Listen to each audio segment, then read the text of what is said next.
Hello friends, today we are going to discuss about unit number 2, interpolation.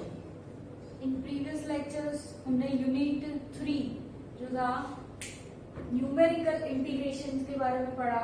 Numerical integration कैसे find होता है, integration तो find करते हैं पर न्यूमेरिकल मेथड से उसको कैसे यूज करते हैं, मतलब कि unit number 1 and unit number 3 जो हमने कंप्लीट किया। आज हम देखते हैं यूनिट नंबर 2 इंटरपोलेशन, जिसका वेटेज है 14%। इसमें मेथड्स चैप्टर्स थोड़ा लेंथी है, पर आप लोगों ने अभी न्यूमेरिकल मेथड्स देख ली होगी कि सब में क्या है, सिर्फ फॉर्मूला बेस्ड है कि आपको फॉर्मूला पता हो तो आप इजीली एग्जाम्पल में फॉर्मूला पुट करके वैल्यूज डाल के आंसर ला सकते हो। पर इसके लिए कैलकुलेशन बहुत इंपॉर्टेंट है, मतलब कि कैलसी कैसे यूज करना है ये आपको यहाँ पर सीखना बहुत ही जरूरी है। अगर कैलसी का यूज अच्छे से आता होगा तो आपको एग्जाम में कोई भी प्रॉब्लम्स नहीं होगी। मोस्ट प्रोबेबली इसके एग्जाम्पल 7 मार्क्स में ही पूछे जाते हैं इंटरपोलेशन में, क्योंकि इसकी कैलकुलेशन भी लेंथी है और एग्जाम्पल भी लेंथी है, पर सॉल्व करने में बहुत ही इजी है। पूरा न्यूमेरिकल मेथड ही ऐसा है, सिर्फ कैलकुलेशन पे डिपेंडेंट है पूरा। अगर आपको कैलकुलेशन अच्छे से करना आता है तो समझ लो कि आपको न्यूमेरिकल में प्रॉब्लम्स नहीं होगी। तो चलो आज हम जानते हैं कि इंटरपोलेशन, जैसे इंट्रोडक्शन लेक्चर में मैंने आपको बताया था कि इंटरपोलेशन क्या है।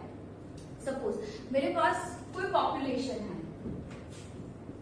2009, 2010, 2011, 2012।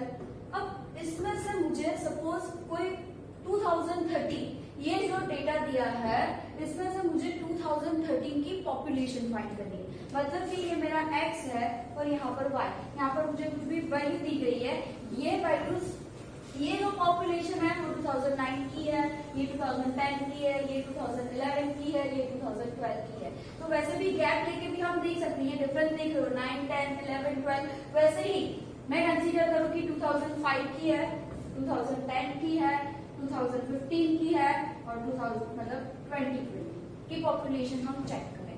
तो ये पॉपुलेशन दी गई है, इसमें से अगर मुझे सपोजिशन 2009 की पॉपुलेशन चेक करनी है तो ये जो डेटा गिवन है उसमें से जो बीच में हम कोई वैल्यू फाइंड कर रहे हैं वो जो पॉपुलेशन हमें निकालनी है, मतलब कि आधा डेटा हमारे पास गिवन है उसमें से हमें कोई वैल्यूज निकालनी है, तो उसके लिए हम इंटरपोलेशन का यूज करेंगे। डेटा आपको गिवन है, उसमें से कोई मिसिंग वैल्यू है या वो कोई बीच में से अगर कोई वैल्यू फाइंड करनी है या लास्ट में से फाइंड करनी है, फर्स्ट में से आपको जहां पे से फाइंड करनी है, तो उसके लिए हम यूज करते हैं इंटरपोलेशन, न्यूमेरिकल इंटरपोलेशन।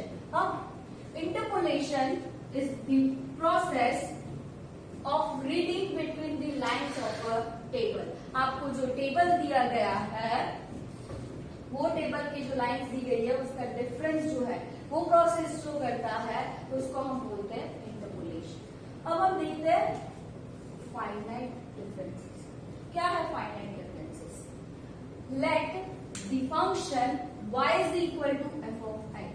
ये हमने रूट्स ऑफ अलजेब्रिक इक्वेशन में भी देखा कि फंक्शन क्या होता है, y is equal to f of x। आपको कुछ भी फंक्शन दिया होता है तो यहाँ पर भी सेम चीज की y is equal to f of x be tabulated for the equally spaced values। मतलब यहाँ पर ये स्पेसिफाई किया है कि इक्वली स्पेस्ड होनी चाहिए, मतलब कि ये जो डिफरेंस आ रहा है, मतलब कि विड्थ ऑफ द इंटरवल जो है वो सेम होना चाहिए, मतलब कि इक्वली होना चाहिए। इसमें अगर 2005 दिया है, सपोज यहाँ पर 6 दिया है और यहाँ पर 8 दिया है, इसके लिए भी इंटरपोलेशन यूज होता है, पर उसके लिए मेथड थोड़ी डिफरेंस है, वो भी हम इंटरपोलेशन में पढ़ने वाले हैं। पर यहाँ पर जो फाइनाइट डिफरेंसेस हम पढ़ने वाले हैं उसमें विड्थ ऑफ द इंटरवल जो है, विड्थ ऑफ द इंटरवल हमारी जो है वो इक्वल होनी चाहिए। वैसे हमने ये न्यूमेरिकल इंटीग्रेशन में भी देखा था, हम जो x और f of x बनाते हैं तो क्या करते हैं उसमें हम equally space, width of the interval जो होता है वो इक्वल होता है, तो वही हम वो डेटा जनरेट कर सकते हैं। तो सेम चीज यहाँ पर जो वैल्यूज दी गई है x की वो इक्वली स्पेस्ड होनी चाहिए। Then y0 is equal to f of x 0, y1 is equal to F of x0 plus h, मतलब कि ये जो x0 की वैल्यू है और उसमें जो width of the interval plus कर दो, मतलब हमें क्या मिलेगा, y1 मिलेगा x0 plus 2h up to yn f of x0 plus nh। तो अब इसको हम देखते हैं कि टेबल में कैसे वो डेटा गिवन होता है। तो x y is equal to F of x, या इसको एफ ऑफ x0 भी कंसीडर कर सकते हो, सिर्फ एफ ऑफ x भी लिख सकते हो, y भी लिख सकते हो, x और y भी कंसीडर कर सकते हो, कभी कभी एफ ऑफ x भी दिया जाए, इसका मीनिंग सेम ही है, डिफरेंस नहीं है, क्योंकि हम क्या लिखते हैं, y is equal to F of x function ही हम लिखते हैं। अब आपको जो फर्स्ट वैल्यू दी गई है वो क्या है, x0, ये जो बनेगी वो क्या होगी, y0।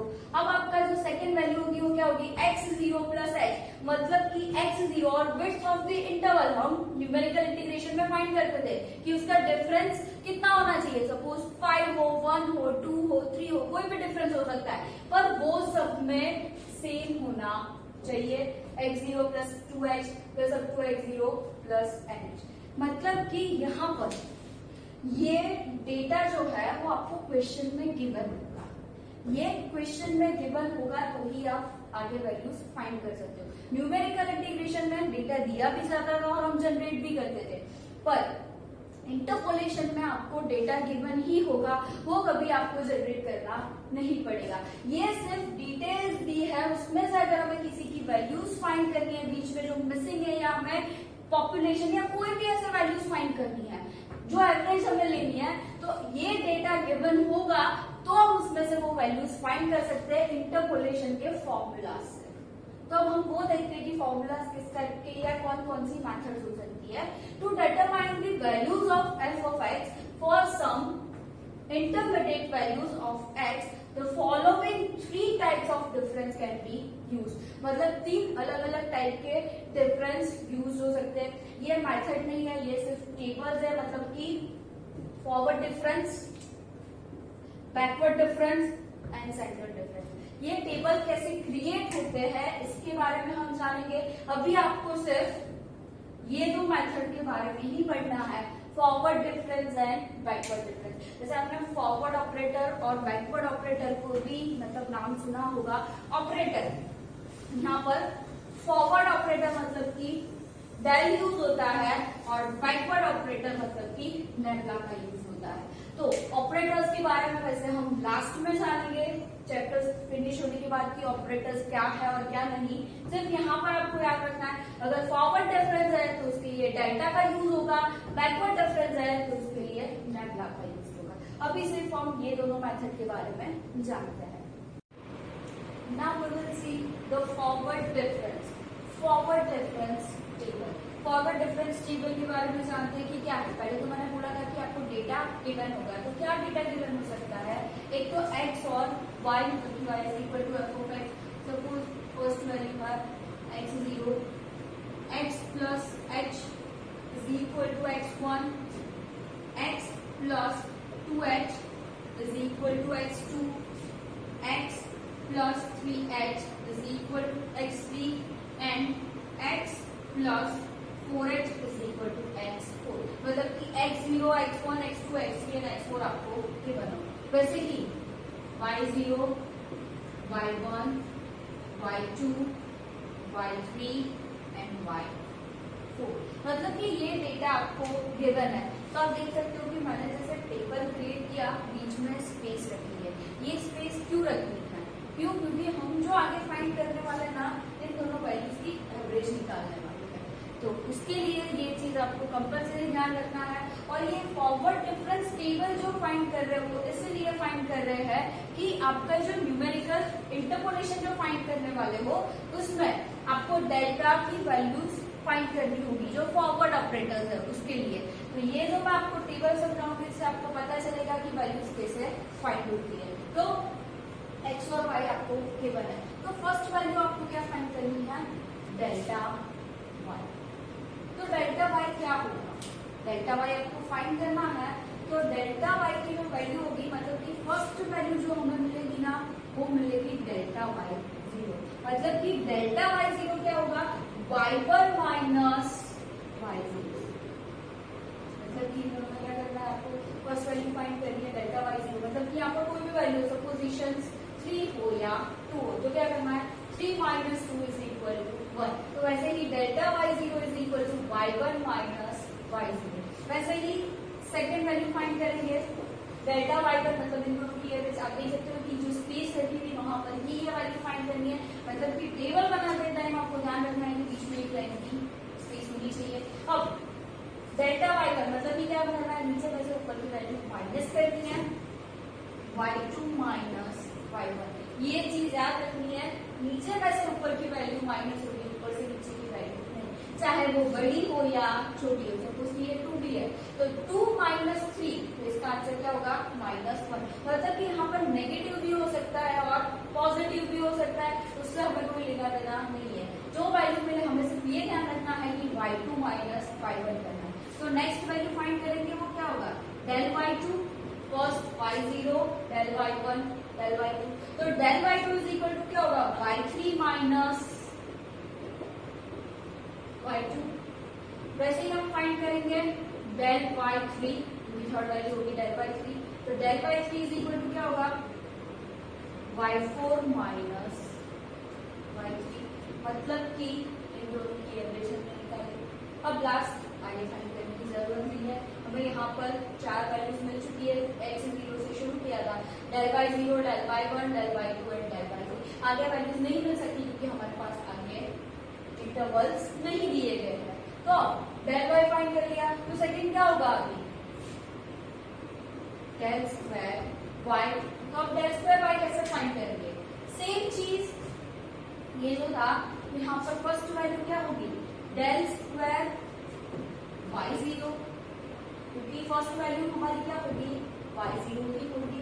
तो इसमें क्या करना है, इसमें से इसी को माइनस करना है, तो क्या होगा इक्वल टू वैल्यू कैसे फाइंड करेंगे, del y1 minus del y0, जबकि डेल y1 में से डेल y0 को माइनस करेंगे। फिर सेकेंड वैल्यू फाइंड करेंगे तो क्या होगा del square y1 is equal to del y2 minus del y1 del y2 minus del y1। वैसे ही नेक्स्ट फाइंड करेंगे डेल स्क्वायर y2, यहाँ पर स्क्वायर ही आएगा क्योंकि हम स्क्वायर की वैल्यू फाइंड कर रहे हैं। तो del y3 minus del y2 del y3 minus del y2, इसमें से ये माइनस किया, आगे इंटरवल नहीं है तो यहाँ पर स्टॉप हो जाएगी।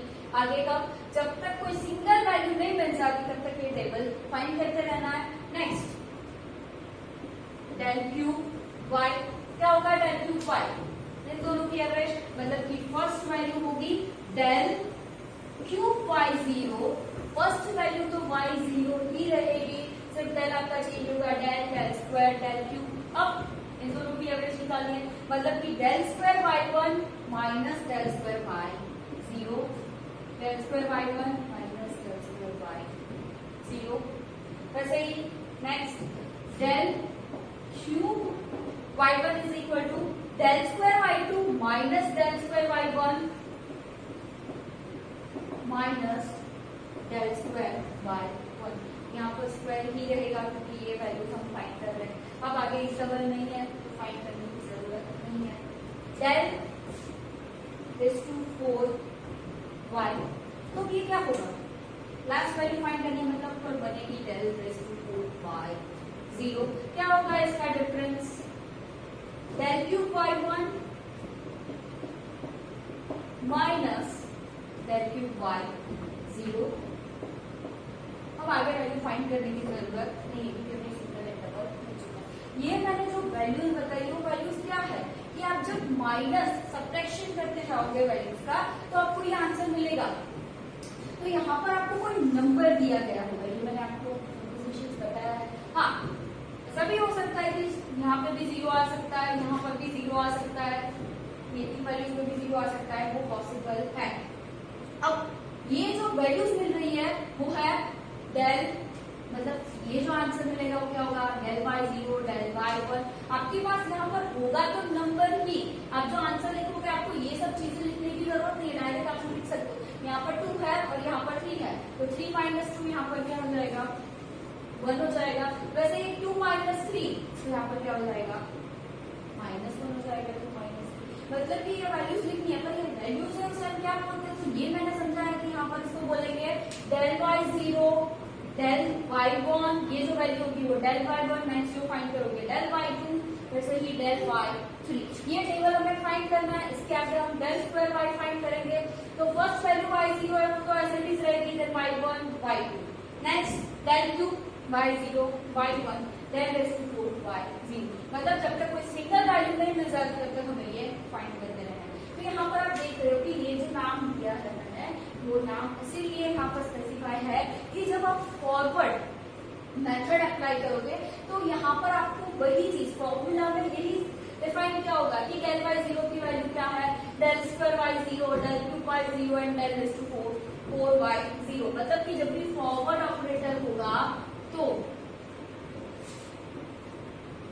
फर्स्ट वैल्यू ही काउंट की जाएगी फॉरवर्ड ऑपरेटर। ये जो हम देख रहे हैं वो फॉरवर्ड ऑपरेटर में ऊपर की जो वैल्यू होगी फर्स्ट होगी वो सारी क्या है y0, तो फॉरवर्ड में आपको यूज किया जाएगा y0, बैकवर्ड में यूज किया जाएगा yn।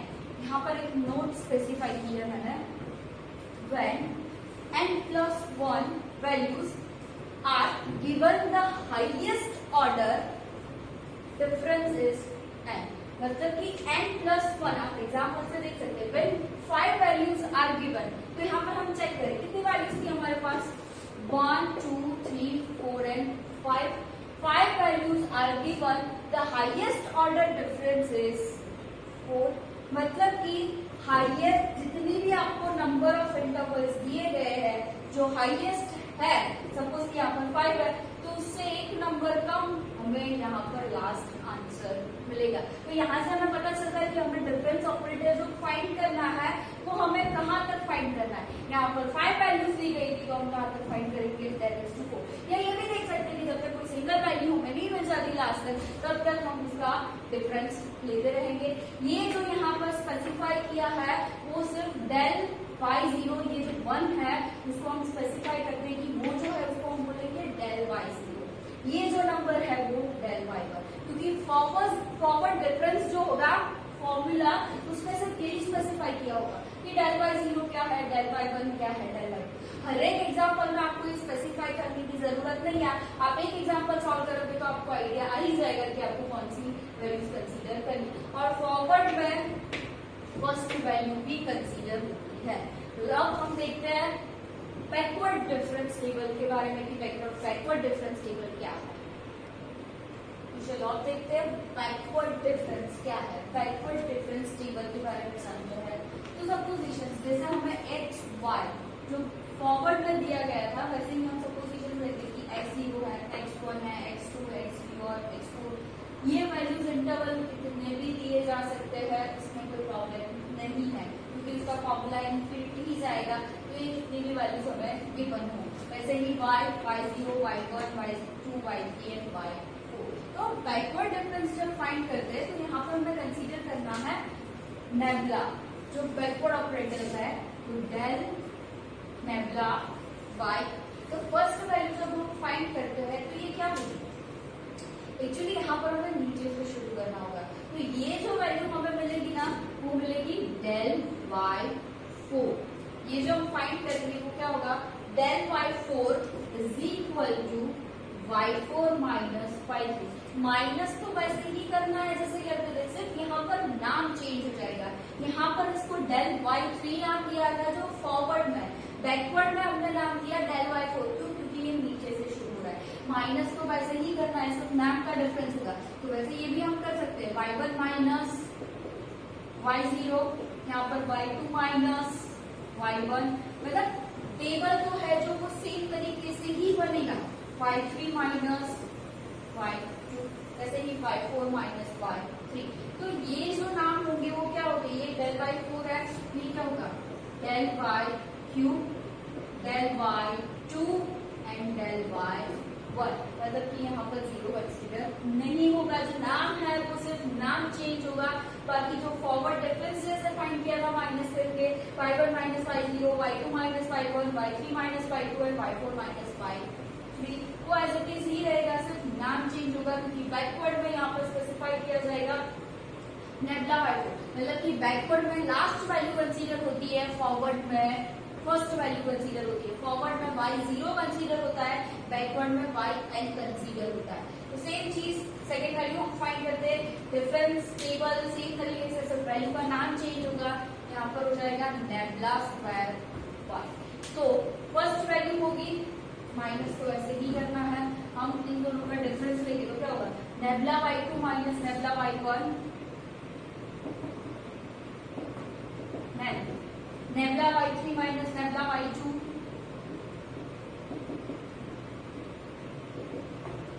Nebula y4 minus nebula y3,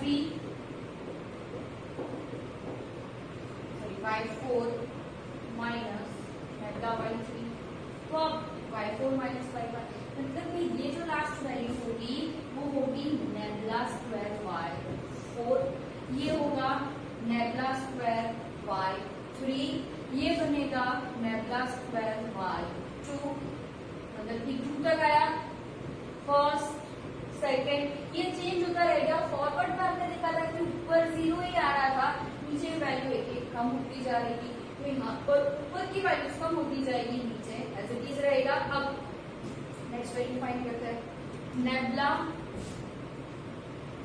Q y is equal to, अब इन दोनों का डिफरेंस मतलब कि क्या होगा, nabla square y3 minus nabla square y3 minus nabla square y2,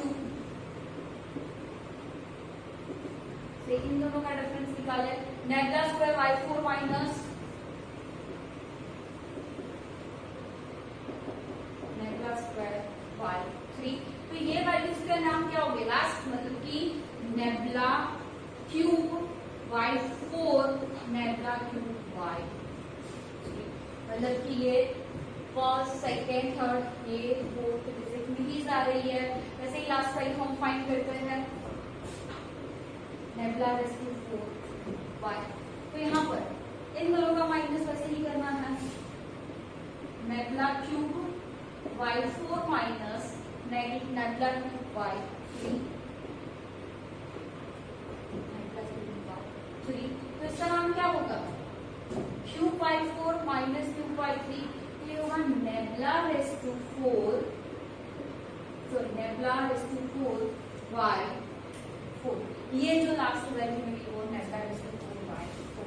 तो जैसे ही बैकवर्ड डिफरेंस टेबल फाइंड करते हो तो आपको नीचे की वैल्यूज कंसीडर करते जाना है, जो लास्ट वैल्यू है क्योंकि यहाँ पर दिया होता है yn, तो यहाँ पर yn जो है वो हमारा x4 है, मतलब कि हमारी लास्ट वैल्यू y4 और x4 तक जा रही है, 4 नंबर है तो yn हमारा बनेगा y4, तो इसीलिए जो लास्ट वैल्यू होगी वो हमें कंसीडर करनी है। डिफरेंस टेबल फॉरवर्ड का हो या बैकवर्ड का हो सेम रहेगा, सिर्फ वैल्यू का जो नाम है जो डिनोट करते हैं वो नोटेशन मतलब कि हमारा चेंज हो जाएगा। वहां पर हमने यहाँ पर लिखा था del y0, क्योंकि हम फर्स्ट फॉरवर्ड जो है उसमें ऊपर की वैल्यू कंसीडर करते हैं, तो y0 है वो y0 से ही जाना चाहिए, बैकवर्ड में नीचे से कंसीडर करते हैं, तो जो लास्ट वैल्यू होगी वही हमारी लास्ट हर एक टेबल में रहेगी, y4 y5 y6 जो भी दिया।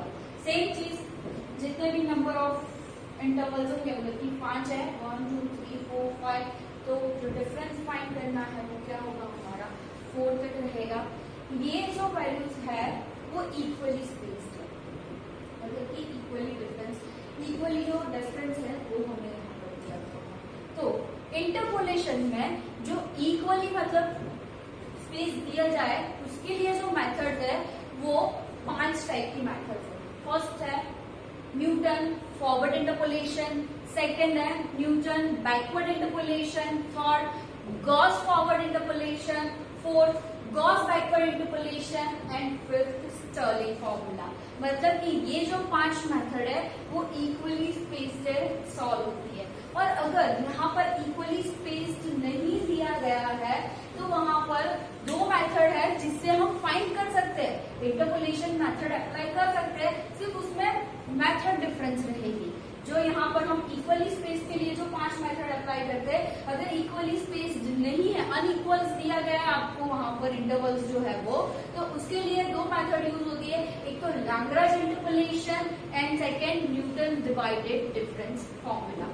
तो अब नेक्स्ट लेक्चर से हम सारी जो मेथड है हर एक लेक्चर में स्टेप बाय स्टेप हर एक मेथड के बारे में जानेंगे, पर उसके लिए पहले आपको ये डिफरेंस टेबल हर एक मेथड के लिए पता होना चाहिए, चाहे वो न्यूटन फॉरवर्ड हो, न्यूटन बैकवर्ड हो, गॉस फॉरवर्ड हो, गॉस बैकवर्ड हो या Stirling formula.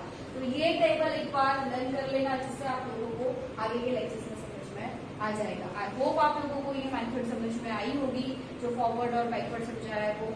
Thank you so much, have a nice day.